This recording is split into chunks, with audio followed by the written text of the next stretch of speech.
what, just playing with Pat. Pat would always drop those kind of nuggets, those kind of life lessons more than just basketball.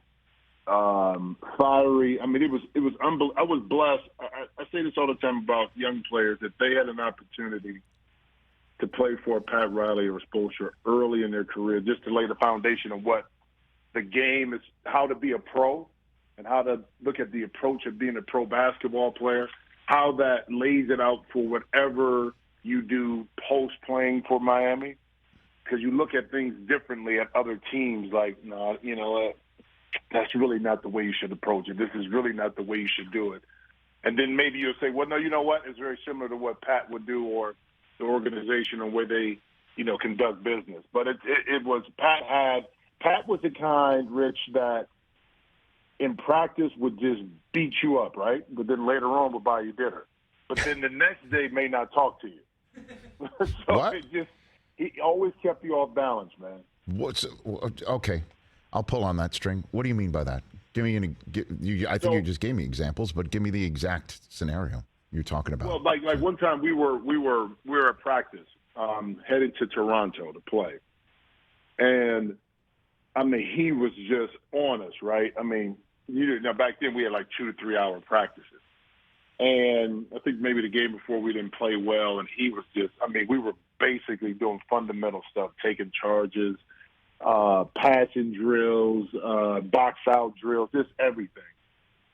And so we fly to Toronto, and we happened to go out to dinner, a few of us, you know, to an Italian restaurant called Soto, and Pat was there. Well, Pat ended up buying dinner for us. Now, mind you, after he just like beat us down in practice, okay? So we all, man, that's cool, you know? But the next day, we go to shoot around, and we get on the bus. He's sitting there, legs crossed, kind of looking at his fingernails, didn't say a word to us. It was in practice, it kind of like, it's almost like to keep us even-keeled, off balance. You got a relationship, but yet this is professional. It was one of those mind things with Pat that always had to keep you motivated to understand what your job was. But also, when you did your job like a professional, you would be treated the right way, first class all the way. So, Jim Jackson here on the Rich Eisen Show talking about Pat Riley back in the day. I mean, has that been downloaded into Spoelstra? Obviously, he's his own man, because this is the conversation, you know, we had to start the program, Jim, and I think will only grow with each passing win by the Heat if they do continue as such in this series, and then maybe even beyond, is the secret sauce of the Heat. 3 straight conference championship appearances with Jimmy Butler in the fold, and then the rest of the team as built with Spoelstra coaching it. What is the secret sauce there? Well, it's a lot more nuanced, because Eric was, at the time, was our actual film guy. Mm-hmm. Okay? So I think by starting at that level, I think I truly believe what makes Eric such a great coach, outstanding coach, is he got to see different layers of the game, coaching, organization, and more importantly, players. And what I mean by that, by being in the film room, he got to break down the film and really look at and study the game. Not that he didn't know it, but he formed some nuances in the game. He got to learn from Pat. He got to be in practice. He got to be at training camp. He got to be in the rooms as he elevated in game planning and drafting and personnel. But more importantly, he had the ear of the players. So he was able, Rich, to listen to players, what they desired, what they wanted, what they liked, what they disliked, you know, all of those things, how to communicate with players, all of that stuff.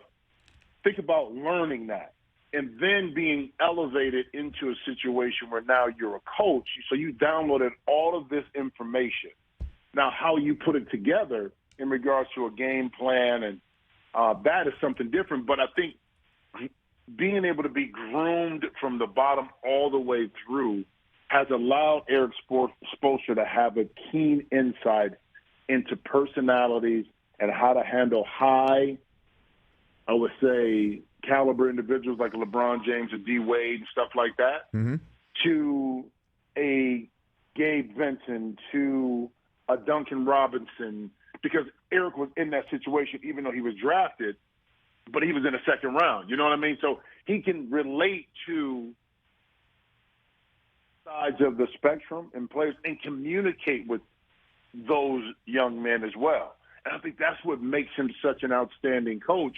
I don't think people give him the credit as much as they give a Pop, because Pop is Pop. Right. Catch the Rich Eisen Show every single day on the Roku channel, 12 to 3 Eastern, for free.